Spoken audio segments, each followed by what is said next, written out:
fusing together martial arts, dance, music, and performance, ladies and gentlemen, by Hands Percussion.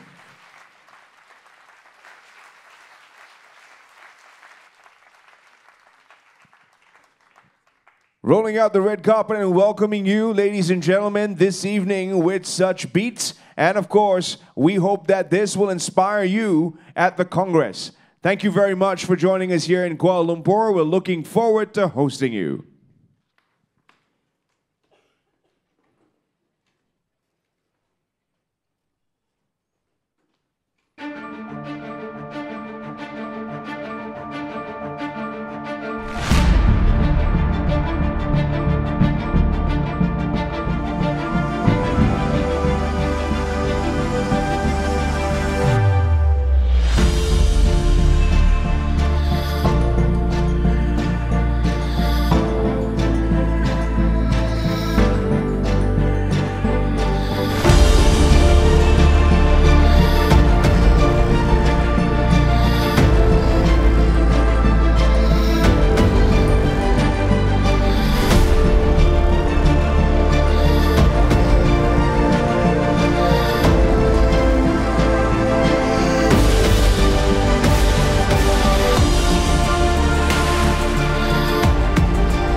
Ampun Tuanku.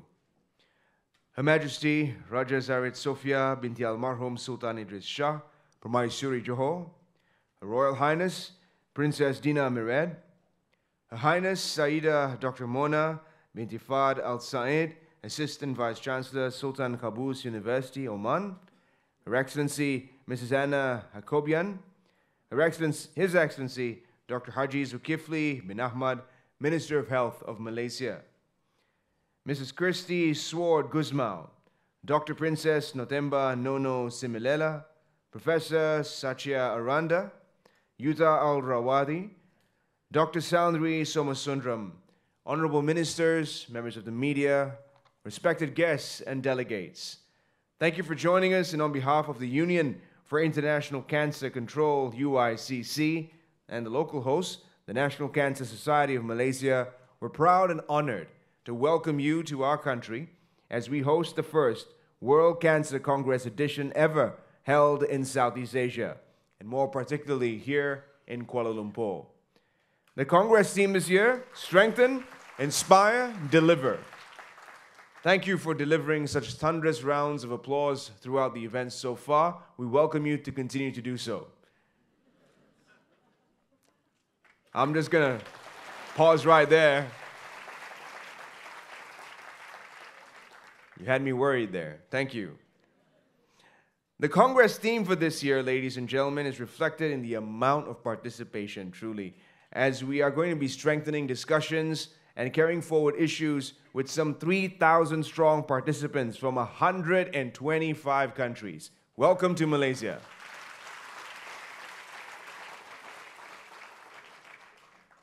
And of course, we encourage all delegates to upload the Congress app that's flashing on the screen right now. This will help you make the most of the Congress, and the app is going to be able to allow you to easily network. It's also available for downloads on all platforms. So please do kindly use your device app store and search for the World Cancer Congress or UICC, and you should find it. There's also a web version that's available, and you can use that on Windows phones or BlackBerry devices. The link is also displayed here. Do kindly join the online conversation at the Congress by following us. Our handle is @UICC, and don't forget to use the official hashtags 2018 WCC and also Cancer Congress when talking about the Congress on social media. Keep your posts public so everybody around the world can join in. To make it easy and possible to support the 2018 World Cancer Congress and promote your attendance through your social media channels, UICC has also developed a pocket guide to provide you with guidance and top tips to use in Kuala Lumpur. You can access the pocket guide through the Congress app or website. Without further ado, and to begin our event this evening, I would like to invite the President of the Union for International Cancer Control, Professor Sanchia Aranda, to kindly take the stage.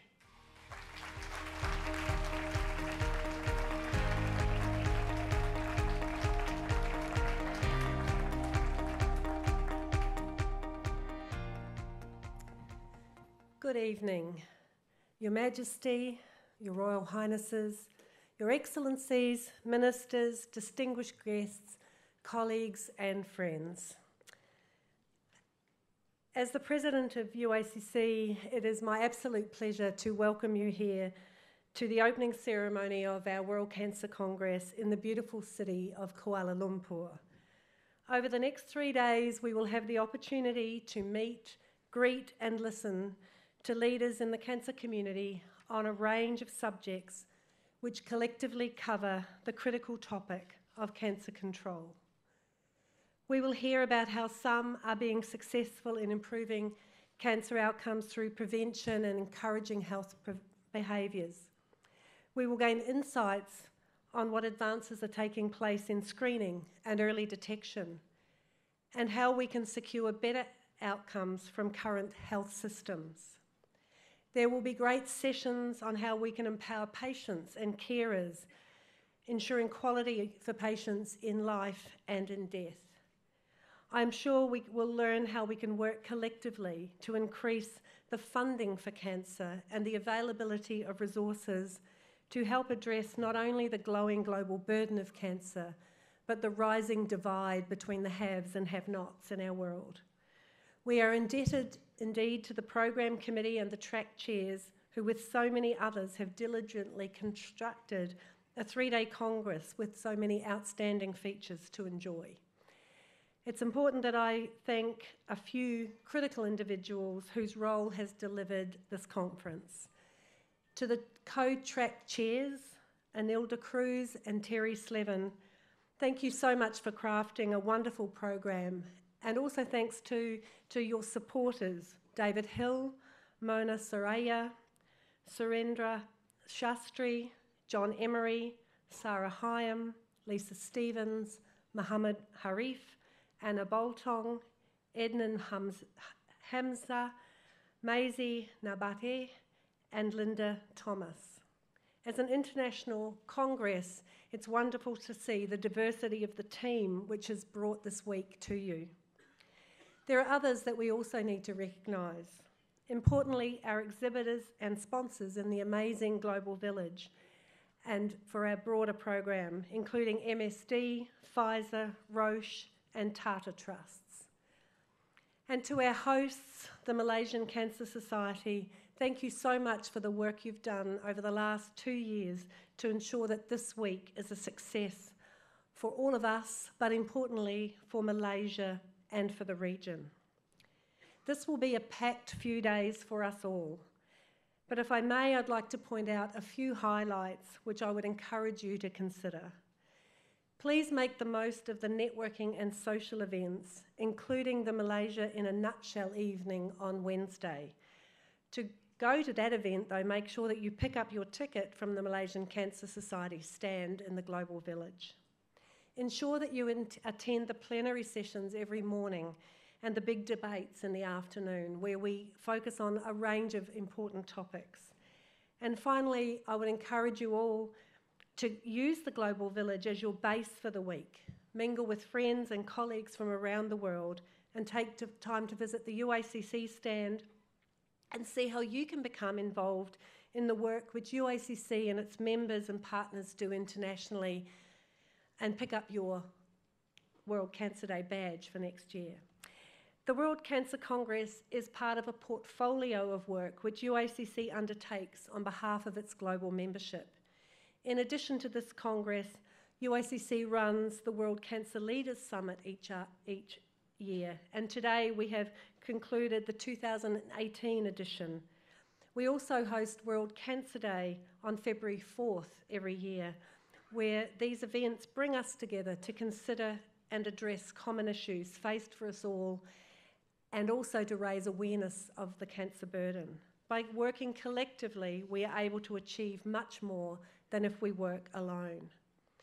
This commitment to working together is exemplified on February the 4th each year when we celebrate World Cancer Day. And next year there's a new theme, and technology allowing, we're going to show you a short video about next year.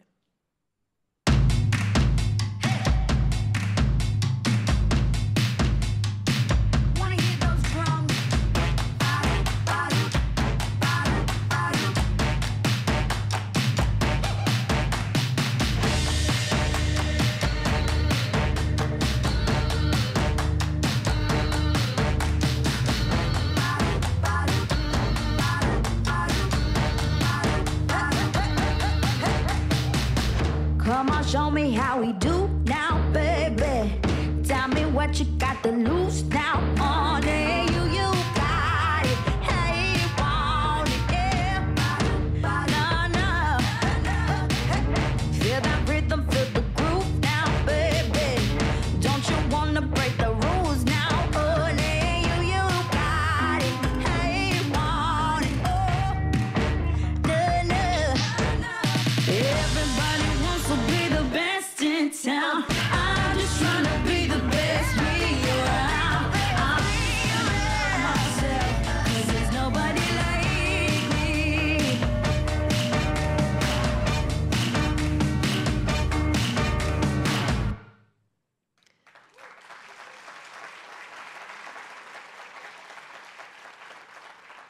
I am a global leader in cancer control, and I will encourage you all to do something amazing on February 4th, 2019, World Cancer Day. Let's ensure that our voices are one. There is no more apparent need for global advocacy where the voice of many can ensure global commitments to the cause we care passionately about. And it is through persuasive and collective action we were able to secure a cancer resolution at the World Health Assembly in Geneva in May 2017. This was a landmark for our community. The cancer resolution makes it clear that effective cancer control can only be delivered through a well thought through, viable, funded and implemented National Cancer Control Plan. Effective cancer control can only be achieved if we have good information supplied by population-based registries. And effective cancer control is achievable everywhere if leadership is shown nationally by governments, civil society and the private sector working together. In some ways, we are seeing great progress. UICC has noted a 60% increase in the number of cancer control plans in place in the last few years. More of the world's population is covered by cancer registries. More countries have access to cost-effective cancer drugs and technologies, and more people are surviving than ever before. But we have to be realistic. As starkly shown by our colleagues in the International Agency for Research on Cancer recently, with their new Globocan data, we have witnessed another period of increased cancer incidence and mortality, with 2018 showing 18.1 million new cases and 9.6 million deaths, with a great avalanche of cancer cases facing us if we don't act. We have a growing and ageing population, and our ability to cope with the consequences of that is stifled by our inability to stem the tide of cancer risk factors and to implement vaccinations and effective screening. Last year, Dr. Tedros, the Director General of the World Health Organization, asked UICC to join him to establish a new global campaign which seeks to eliminate cervical cancer. There is growing momentum behind this call, and I would like to share another video with you which outlines this initiative. Cervical cancer has impacted almost every aspect of my life. My job, my marriage, my mental health at stages. Because I had an aggressive form of cervical cancer, the best option was to cut my uterus in half. And it was quite scary as a 26-year-old to have what felt like your womanhood cut out, and to be told that when I came round I might be infertile. So it was just surreal to be able to have a baby despite the odds. My story was lucky, but it could have been very different for me. And I really want to get the message out there that this is something that we can prevent.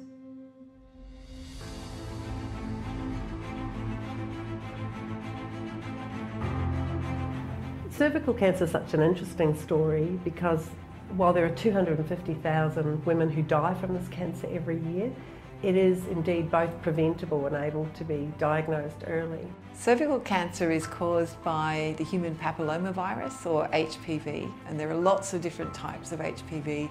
The key discovery was that some of those types of HPV can cause cancer at a variety of sites in both men and women. And then that's led directly to the development of a vaccine and directly to HPV as a better screening test for cervical cancer. Countries like Australia are really looking imminently now at the potential for elimination of cervical cancer. But the real challenge is to deliver these innovations where they're needed the most to help protect against the 600,000 cases happening every year, predominantly in low and middle income countries. Just imagine that a patient who is just 25 years old, got married recently, has not given birth at all, then all of a sudden presents with bleeding, and you know the patient is going to die. You are trained to save lives, but here's the case, most of your patients are dying within 6 months. We're losing a woman every 2 minutes, and this should not happen, especially when we have all the weapons we need to fight it.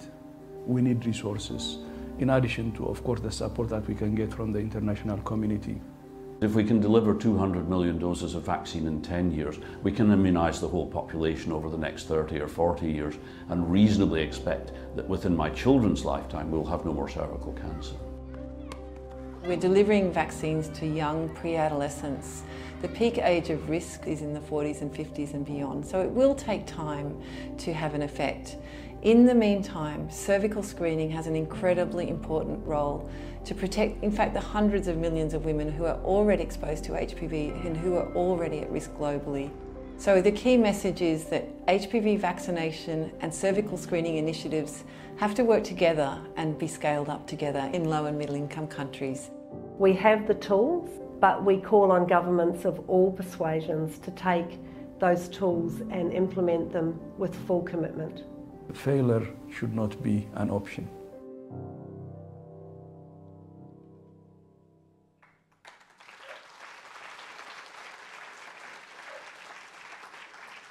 So I am committed to eliminate cervical cancer, and I will encourage every one of you to join that ambition. I hope that many of you will join UICC and WHO in the ambition to eliminate cervical cancer globally, and share this video and the social media pieces that we have available with all of your governments and colleagues. There are nearly 3,000 people at the Congress this week seeking to strengthen, inspire and deliver. And if there needs no more inspiration than the breaking news today from the Nobel Assembly that the 2018 Nobel Prize in Physiology or Medicine has been jointly awarded to James P. Allison and Tezuku Honjo for their discovery of cancer therapy by inhibition of negative immune regulation. This discovery is important, but it also reminds us of Dr. Wild's comments at the summit today that we need to call on this discovery to ensure that discoveries close rather than widen the equity gap globally. So as you seek strength, inspiration and delivery this week, I hope that you will experience and strengthen your resolve to make a difference. I hope that the people you will meet and listen to will inspire you to want to do more. And I hope together that we will deliver a future that gives hope to our children and our children's children. Colleagues, friends, it is an honour for me to address you this evening at the opening of the World Cancer Congress. Please enjoy, learn, smile, have fun, ask questions, challenge your thinking, and make sure you leave KL with a spring in your step and new connections that will help us collectively to bring greater equity of cancer outcomes for all the world's citizens. Thank you for being with us in KL, and thank you for your attention tonight.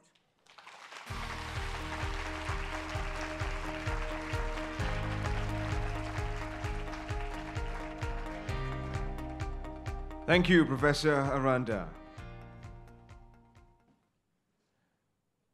Next, ladies and gentlemen, it is my distinct pleasure to introduce you to Dr. Princess Nothemba Nono Simelela, the Assistant Director General of the World Health Organization.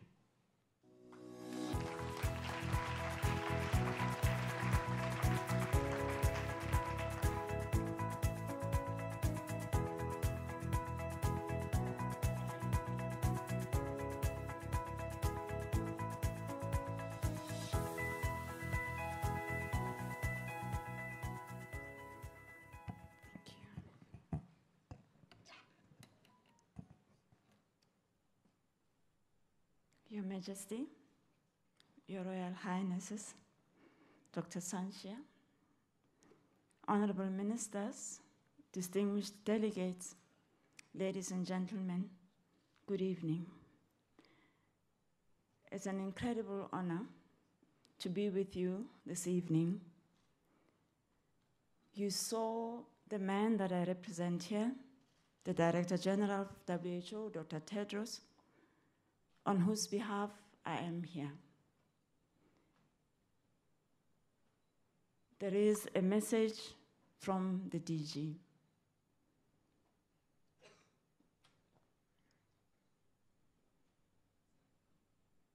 Professor Sanchia Aranda, President of UICC, and Your Royal Highness Princess Dina, President-elect of UICC, Excellencies, distinguished guests, ladies and gentlemen.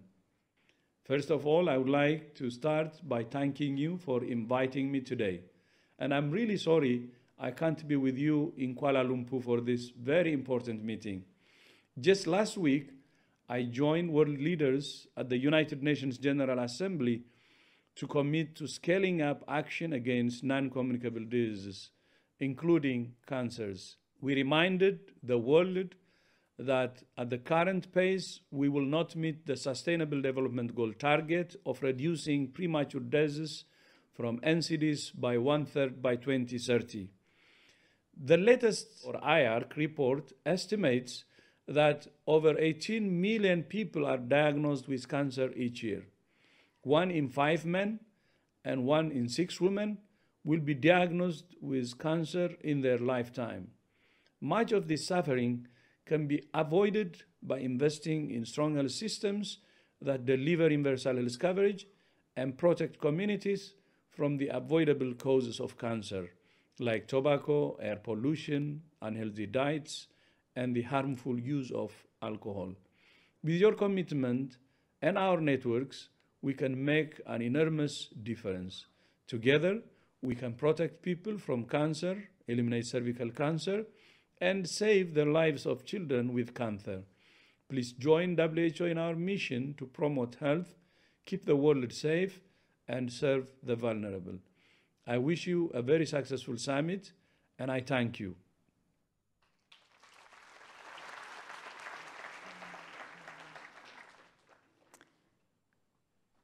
I'm sure Dr. Tedros will not mind if I share a few secrets about him. Since joining him as part of his leadership team, something he managed to convince my government to do in a space of 48 hours, I have come to understand that there is no rest when you work for somebody like him. He is a man of crazy ideas, and he sets extremely ambitious targets. When the story about how we arrived at his call for the elimination of cervical cancer happened, this is how it went. He had a conversation with somebody who's extremely well known from Australia, where there has been extreme success in the control of cervical cancer. He then called all of us, his team, and said, do you really think that this is possible? And none of us could answer him. So he said, I've had a conversation with somebody who has convinced me that it is possible for us to eliminate cervical cancer as a public health threat. So you go out and go do the job. This was the first encounter I had had with him, face to face, very close. And since then, I've understood that he meant exactly what he said. There were a few moments when I and the members of the team wanted to take a bit of a break. And his sobering reminder to me will remain in my head and in my mind forever. He asked me in his very gentle manner, why do you want to take leave? He said. I was asking for 2 days off. I said to him, I needed to rest a bit. He said to me, if a young boy in Sudan who's had no food for more than a couple of days is able to continue living, why do you think you have the luxury to take a break? And forever that will remain in my mind as we continue to pursue this goal. And it's an incredible honor for me to be speaking to exactly the right people who I know will help us achieve this. I know from some of the modeling work that a group of experts that WHO convened more than 2-3 months ago have said that this is not going to be achievable in our lifetime. And when I told Dr. Tedros, he said, well, that is not the point. The point is to start the ball rolling. It's not for us to see the end game. It's only politicians who like to see the end game, and we are not those. But that was just a joke. It was meant to tell us that indeed we are in this for the long haul. It is a long haul. But if you believe in humanity and you believe in the impossible, I'm sure you've got absolutely no problem with leaving a legacy for your children, for your children's children, for the young women and the girls who will be born anywhere in the world to survive, to thrive, and to transform their communities without having to suffer ill health. I know many of you, because you work in cancer and with cancer, you know the indignity and the pain that accompanies women with advanced cancer. You know what it is like to not even be able to walk into a ward where it is impossible to breathe because of the stench. You know what it is like when there is no dignity in death. And it is in your hands that we place this call to action. And we ask you to go beyond the call of duty. Every moment that you can dedicate, every little step that you can take to make sure that this is something that is confined to the history books. I often say to some people who know where I come from, which is South Africa, that if we could do it with HIV, you can have a home run on this one. It all just needs dedication, a commitment to humanity, a commitment to just being selfless, and to do what you do. Imagine you are the brains trust of the cancer world, and you are the people who have made us understand that this disease is preventable, that it is indeed treatable, and that those who are unlucky to not have access will at least die dignified and painless deaths. It is an absolute honor to be amongst you. I won't be here for the rest of the conference, unfortunately, but with the words from my Director General and some of my colleagues here from the Cancer Control Program in WHO, you've got good company. I am absolutely thrilled to be a part of your community, and I hope that when we do reach that goal, all of you, wherever you'll be, in the beyond and in the hereafter, will celebrate. Thank you very much.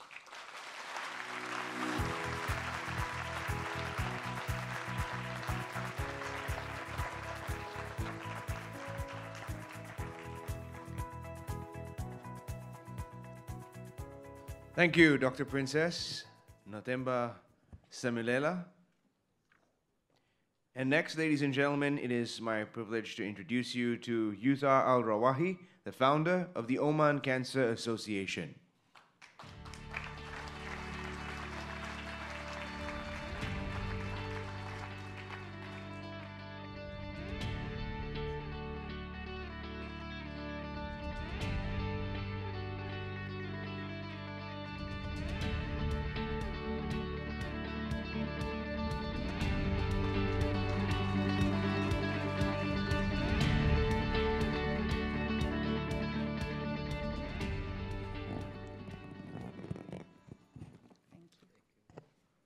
Your Majesty, Assalamu alaikum wa rahmatullahi wa barakatuh. Your Highnesses, Your Excellencies, the UICC President, President-elect, the CEO and his team, the President of the Malaysian Cancer Association, ladies and gentlemen. Let me begin by congratulating the World Cancer Congress and UICC on another spectacular and well-organized conference.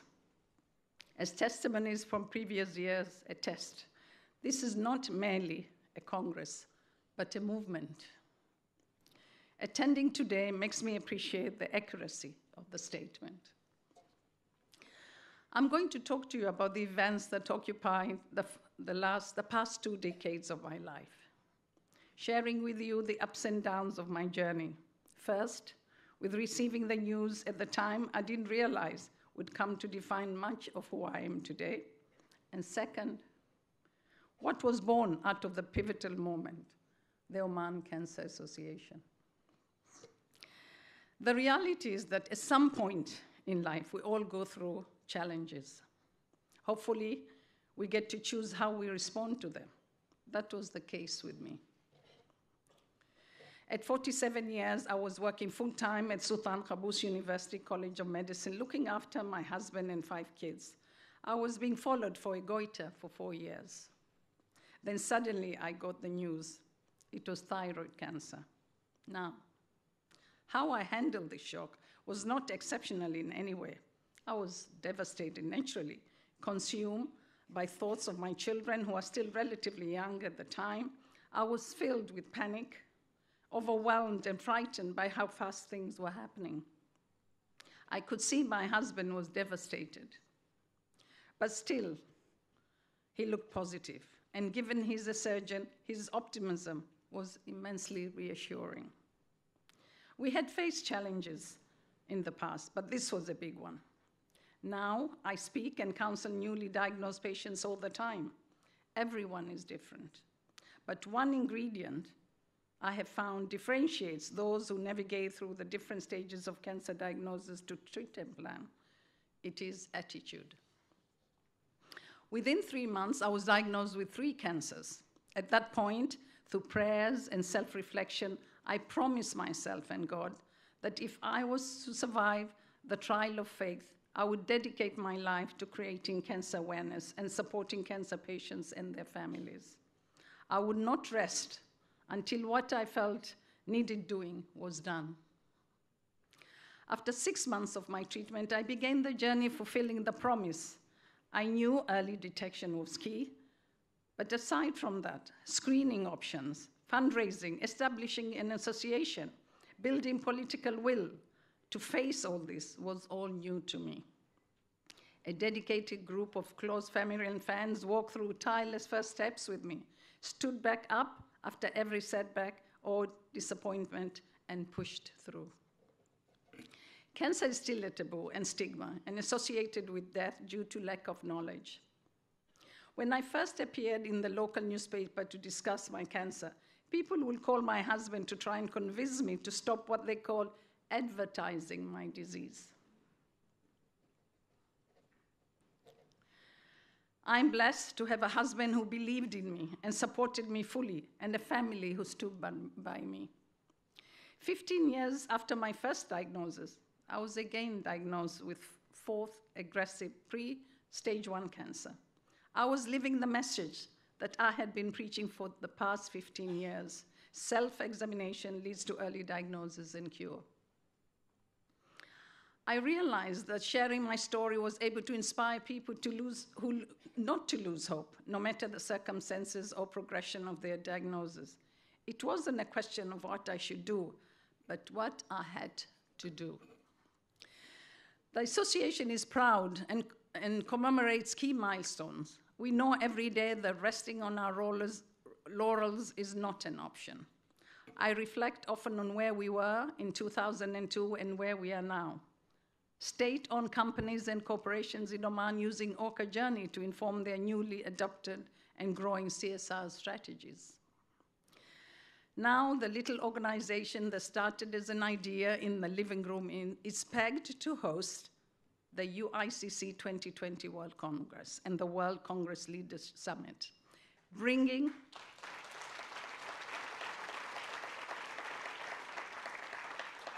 UICC to the MENA region for the first time. What lessons did I learn? Believe in what you're doing and trust yourself. It is not about being the best or the biggest. It is about giving your best and serving the community. Do not lose sight of what motivates you. Be motivated by what you're doing. Enjoy the results, or you'll be stressed. I'm proud to have Her Royal Highness Princess Dina Mirad as the first UICC Arab president at the time of the UICC 2020 to guide us. I'm humbled to invite you all to grace your participation in our beautiful and hospitable Oman.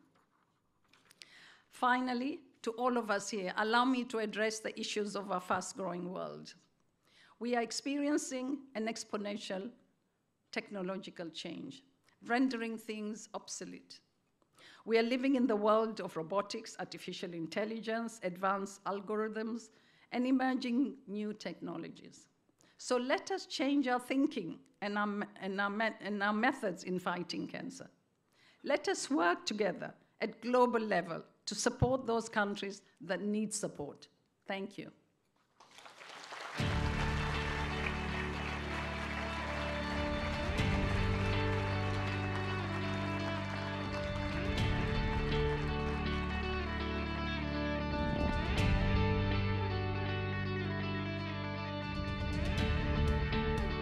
Thank you, Yuthar al-Rawahy, the founder of the Oman Cancer Association, for your convictions. Up next, ladies and gentlemen, please help me welcome Her Highness Dr. Mona bint Fahd Al Saint, Assistant Vice Chancellor, Sultan Qaboos University, Oman.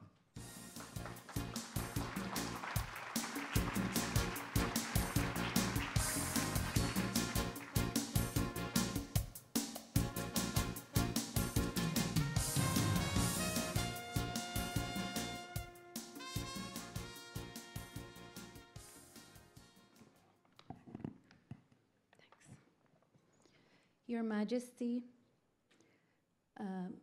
royal family members, excellencies, honorable chairperson, dignitaries, respected audience.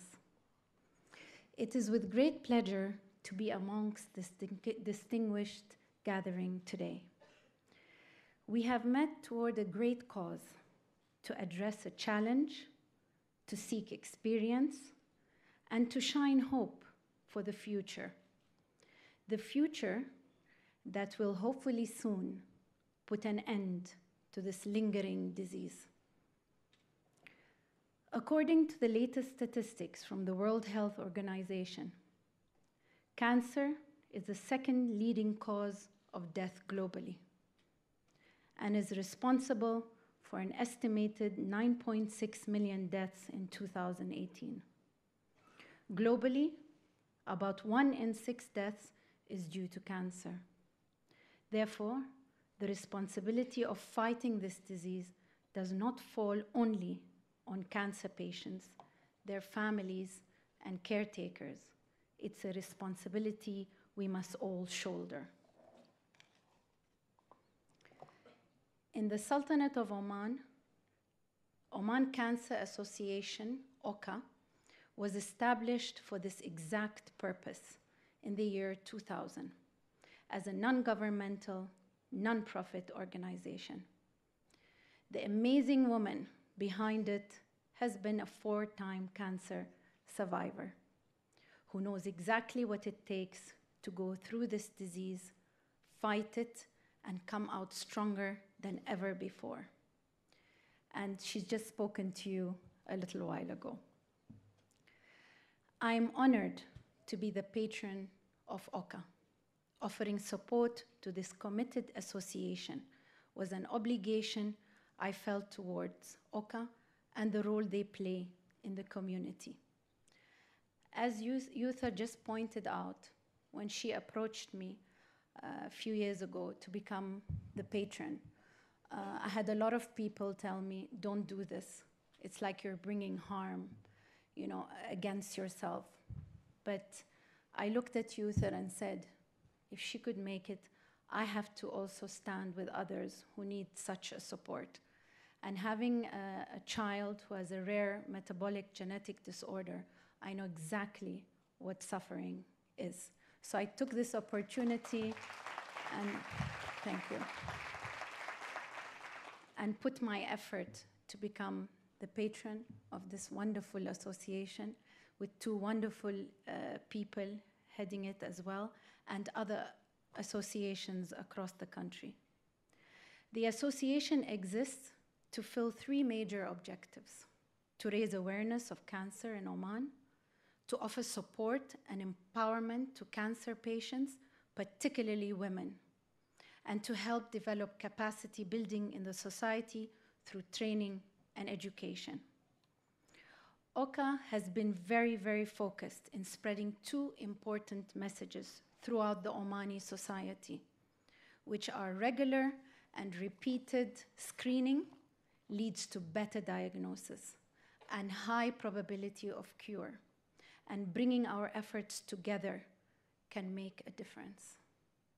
The association strives to first identify the needs of the community, then planning and prioritization of these needs, finding committed people from among the community, creating private and public partnerships, and seeking local and international collaborations.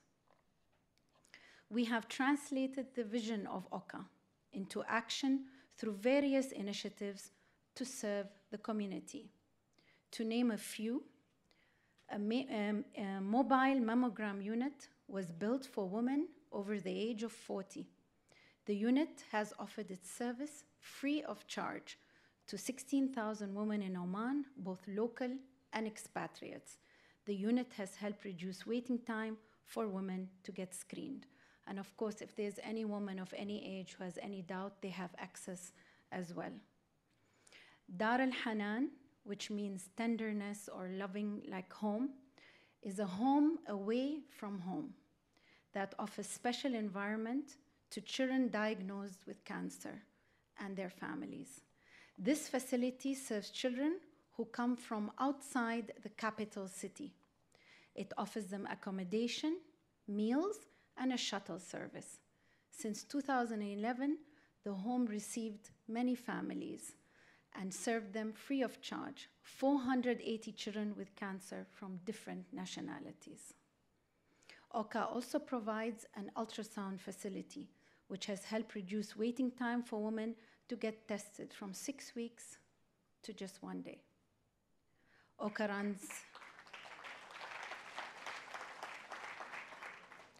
runs several fundraising events, such as Coffee for Cancer Initiative and Pink Ribbon Initiative.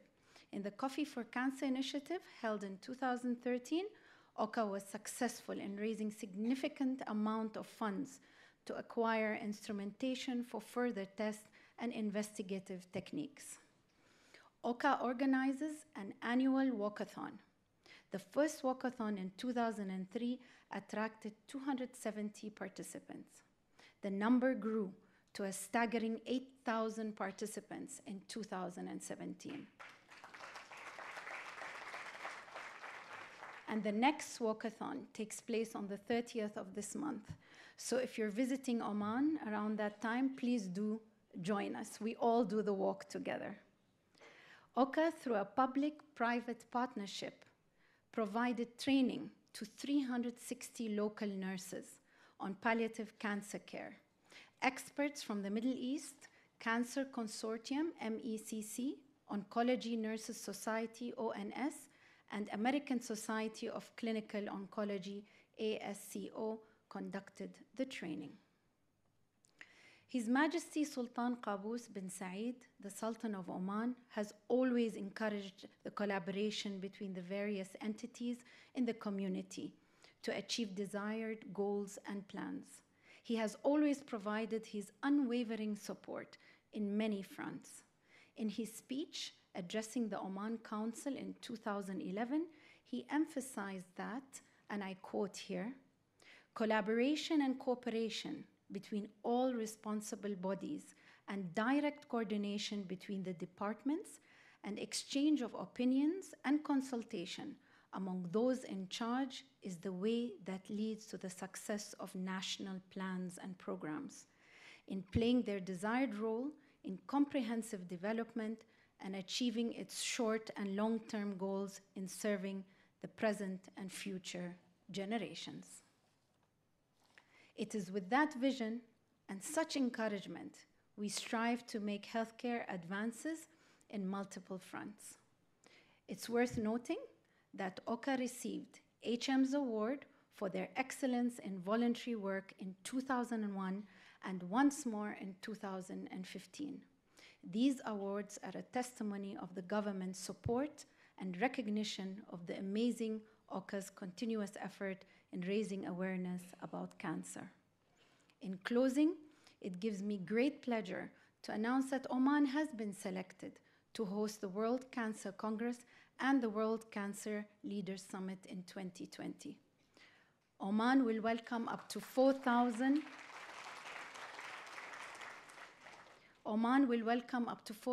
cancer control experts from more than 140 countries in 2020, inshallah. I want to thank UICC for all their effort for making all this possible, and I hope to see many of you in the summit in our beautiful city of Muscat. Thank you.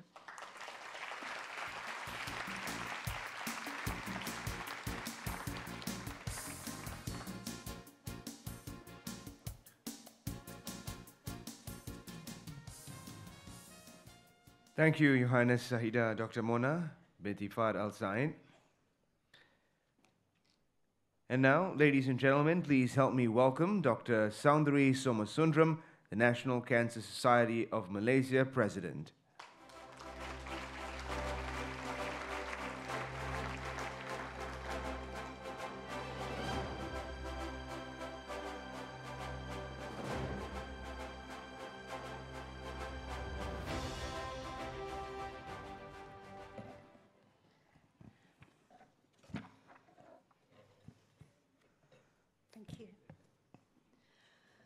Ampun Tuanku, menghadap Duli Yang Maha Mulia Raja Zareh Sofia binti Almarhum Sultan Idris Shah, Permaisuri Johor.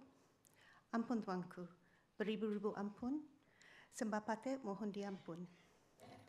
Ampun Tuanku, patik merafak sembah memohon ampuni limpah perkenan Duli Tuanku untuk patik turut mengalu-alukan div-div kehormat serta hadiran sekalian dan meneruskan acara ini dalam bahasa Inggeris. Your Highnesses, Excellencies, dignitaries, members of the media, ladies and gentlemen, good evening. Our warmest welcome to everyone who has come from near and far. Thank you for giving us the pleasure and honor to host you at the World Cancer Congress, and we hope everyone will have a great week ahead. Every problem, even as big and complex as cancer, is an opportunity. We have all heard the numbers, and we are aware of how low and middle income countries will bear the brunt of cancer, as well as other non-communicable diseases. As an organization that has, for the past 53 years, empowered Malaysians to prevent, detect, overcome, and survive cancer, we at the National Cancer Society of Malaysia are compelled by the urgency and the magnitude of this challenge to act. In recent decades, the focus of cancer control has shifted from treatment to support and now to early detection and prevention. The society has thus evolved from a medical-centric organization to one that leads awareness and behavioral shift programs, advocates for policy change, urges regular surveillance, and complements the work of the government as well as other civil society organizations. The constant changing landscape, combined with the rising incidence of cancer, as well as the tragedy that follows, pushes us to learn at a rapid pace.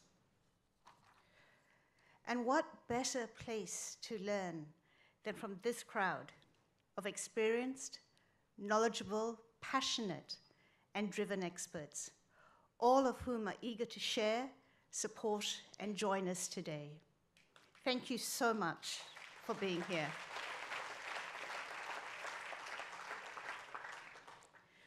We have been fortunate enough to experience and reap the benefits of previous World Cancer Congresses. In the span of 1 week, thousands of participants involved in cancer control in different capacities, including patients, survivors, civil societies, businesses, government sectors, policymakers, advocates, clinical researchers, we're all united under one roof. The continuous exchange of best practices, setting up new collaborations and networks, make for an exciting, positive, and inspiring atmosphere that has been a signature of the Congress. However, we also understand the challenges of travel and accommodation for participants in low and middle income countries, especially in Southeast Asia. So a few years ago, we resolved to bring the Congress and its worldwide community to home, to our beautiful Malaysia. It's been an exciting few years while we prepare for the Congress. Malaysia co-sponsored the Cancer Resolution last year, which was adopted at the World Health Assembly. The Ministry of Health also released the National Strategic Plan for Cancer Control Program for 2016 to 2020. This year, as you know, for the first time, the World Health Organization detailed the health as well as economic benefits of implementing interventions that prevent and control NCDs in lower and middle income countries. Good health is wealth. That is a saying we have here in Malaysia. If the country is to prosper, all stakeholders, sectors, and ministries, including finance, trade, education, youth and sports, environment, need to rally around health. It is just not the work of health. If there's anything we've learned from countries with successes, including those in ASEAN, it's that cancer can be overcome despite its scale. We have full confidence in the fortitude and courage of our new government, that it can take the hard steps in adopting a Cancer Control Act, in strengthening our universal health coverage, and in financing and resourcing and implementing its new cancer control plan. In addition, we'd especially like to welcome our delegates from Southeast Asia, with whom we share similar limitations, challenges, but also strengths. Together, we can fight cancer. Let us once again put our heads together, join hands, and build, restore, and prevail. Before we welcome our new Minister of Health to stage, I would like to wish everyone a fruitful and productive Congress. We also hope that you will enjoy the warmth and hospitality that is synonymous with Malaysia. Selamat datang ke Malaysia. Terima kasih. Thank you.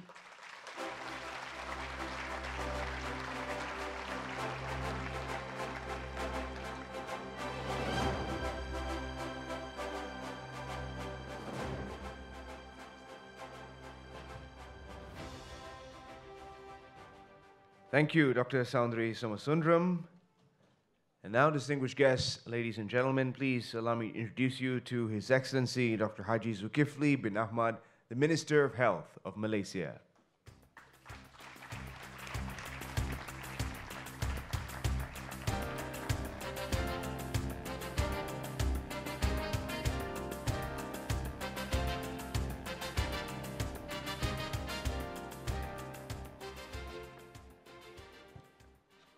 Thank you.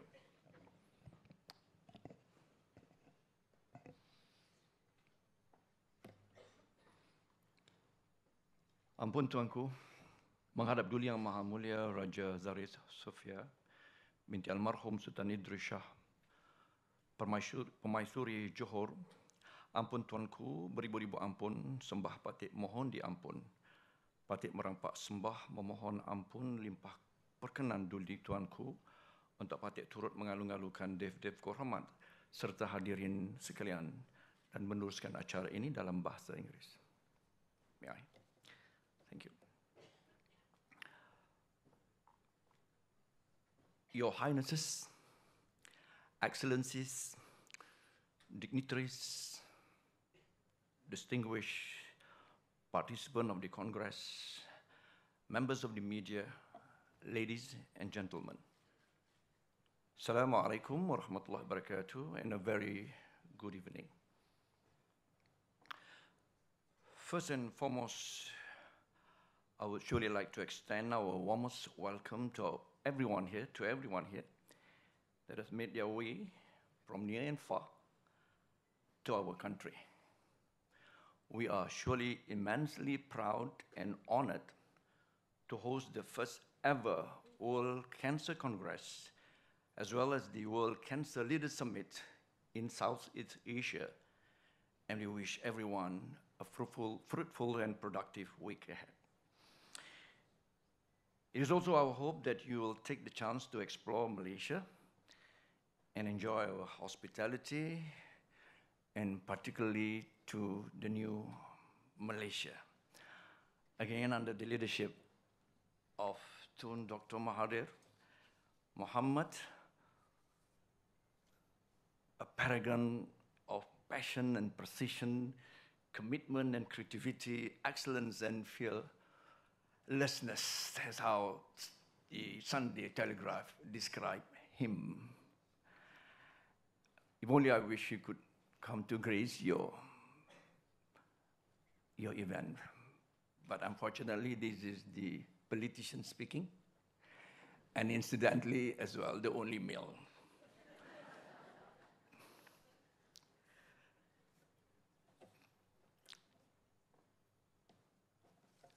I must admit that I've just landed from New York, the UNGA 73 United Nations General Assembly, and the high-level meetings of tuberculosis and the NCDs.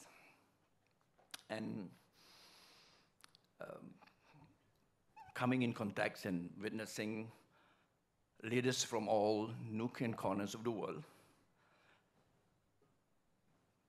from the third world still grappling with communicable diseases to the developing world facing the scourge of cardiovascular diseases, and as well the developed world with cancer as a main health challenge.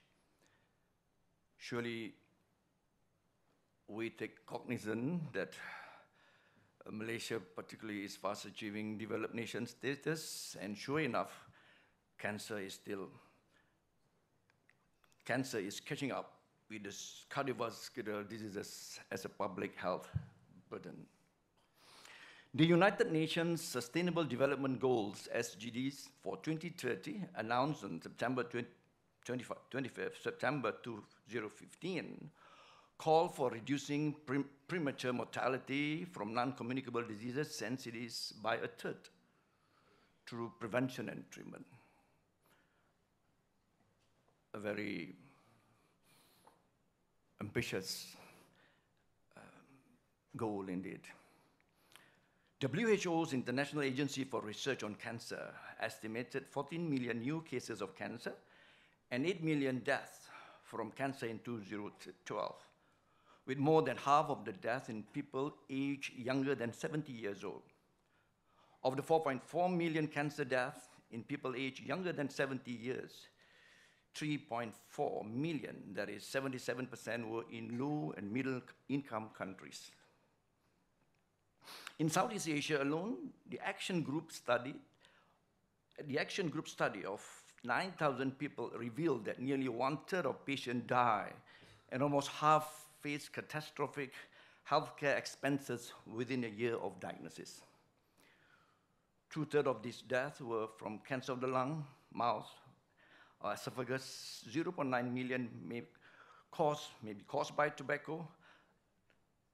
liver for 0.4 million, many caused by vaccine-preventable hepatitis V virus, HBV infection, stomach 0.3 million, breast 0.3 million, cervix 0.2 million, many caused by vaccine-preventable human papillomavirus, HPV infection, and colon or rectum of 0.2 million. The International Agency for Research and on Cancer reports that 2018 will see 18.1 million new cancer cases compared to 14 million in 2012, and causing 9.6 million deaths. Absolute numbers of cancer death and cancer as a proportion of all death will, however, continue to rise because of three major factors. One, world population is increasing, particularly in people aged older than 50 years, as cancer is age-related. Two, mortality from diseases other than cancer is decreasing quicker than decreases in cancers. And thirdly, in some major population, the effect of tobacco are increasing. Therefore, ladies and gentlemen, accelerated reduction in cancer mortality are essential to meeting the SDGs of reducing premature mortality from non-communicable diseases by a third through prevention and treatment. What can we together do about this cancer scourge of our post-modern society? In most populations, helping current tobacco users to quit and preventing young people from starting smoking are the most urgent priorities to prevent cancer and other NCDs. So we need to get our act together in order, vis-a-vis tobacco, we need to get our act in order, vis-a-vis tobacco control. Increased tobacco taxation will help to reduce cancer incidence and generate substantial, surely extra revenues for governments. We have 2 vaccines available for the prevention of killer liver and cervical cancers. The hepatitis V vaccine was introduced into the National Immunization Program in 1989. And Malaysia was the first to introduce the human papilloma vaccine, HPV vaccine, in Southeast Asia in 2010, which protects against, not only against cervical cancer, but 5 other cancers, namely vulva, vaginal, penile, and other oral cancers. There is no reason we cannot unite against these diseases that will eventually widen the disparity within and across countries. We look forward to leading the cancer resolutions in next year's ASEAN Health Ministers meeting. Within Malaysia, we commit to shifting the focus of cancer and NCDs control from reactive to proactive, from ad hoc to comprehensive. Our investment in public and preventive health to reduce the risk factors include strengthening our commitment to the Framework Convention of Tobacco Control via the adoption and implementation of a Tobacco Control Act.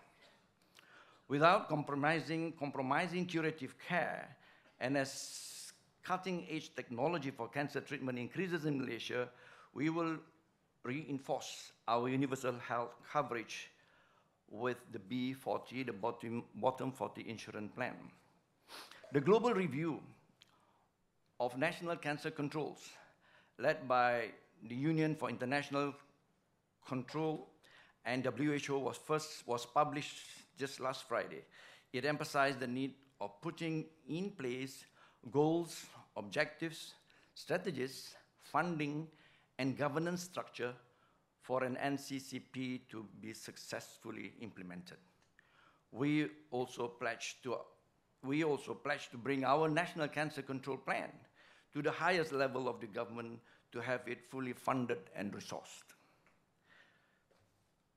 Target as ambitious, complex, and large as this requires support from various stakeholders and sectors, just as how the Sustainable Development Goals are closely linked with each other. Other ministries also have immense power and potential to help reduce NCDs and the related disease burden.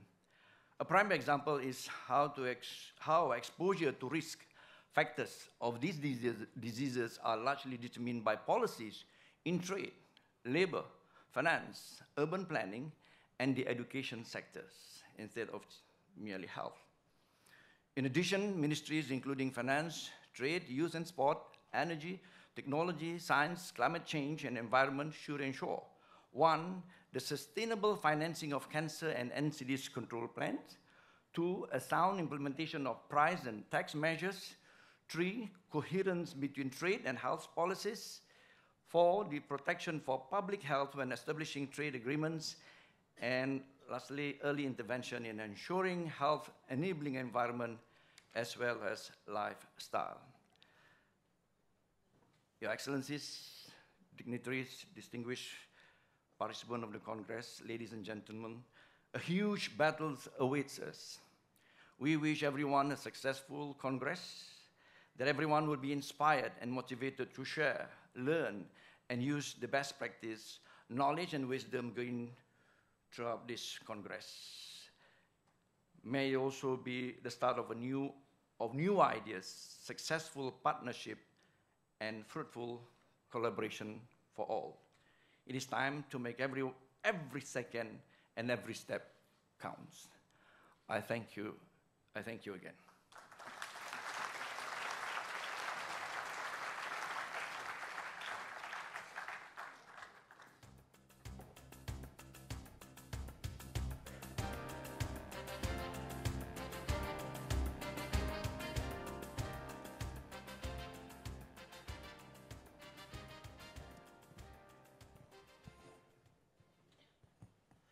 Thank you, Your Excellency, Dr. Haji Dzulkefly, Minister of Health of Malaysia.